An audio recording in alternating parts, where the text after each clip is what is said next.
দীর্ঘ ১৯ বছর পর আজ বৃহস্পতিবার আসছেন জনাব তারেক রহমান। রাত ৮টায় প্রধান অতিথি হিসেবে ভাষণ রাখবেন জনাব তারেক রহমান। বগুড়ার সন্তান তারেক রহমানের আগমন উপলক্ষে বগুড়া আলতাফুন্নেছার খেলার মাঠে অনুষ্ঠিত হতে যাচ্ছে তারেক রহমানের ভাষণ। বগুড়ার প্রতিটা মানুষ অপেক্ষায় আছেন তারেক রহমানকে বগুড়ার মাটিতে শুভেচ্ছা জানানোর জন্য। প্রতিটা আশেপাশে সাজানো হয়েছে তারেক রহমান আসার আনন্দে। কারণ এই বগুড়া হচ্ছে তারেক রহমানের জন্মস্থান, প্রীতিস্থান। ঘরের ছেলে যখন ঘরে ফিরে আনন্দটাই থাকে ভিন্ন রকম। তারেক রহমান আসার আনন্দে মনে হচ্ছে বগুড়াবাসীর প্রাণটা যেন আবার নতুন করে ফিরে পেয়েছে। তবে বগুড়াবাসী আনন্দের আপনারা কতটা আনন্দিত হয়েছেন অবশ্যই কমেন্টে জানাবেন।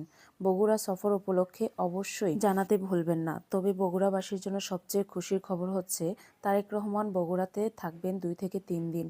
ভালো থাকবেন, সুস্থ থাকবেন। ভিডিওটি কেমন ছিল অবশ্যই কমেন্ট করে জানাতে ভুলবেন না। দেখা হচ্ছে নতুন ভিডিওতে। ততক্ষণ পর্যন্ত আল্লাহ হাফেজ। ধন্যবাদ সবাইকে।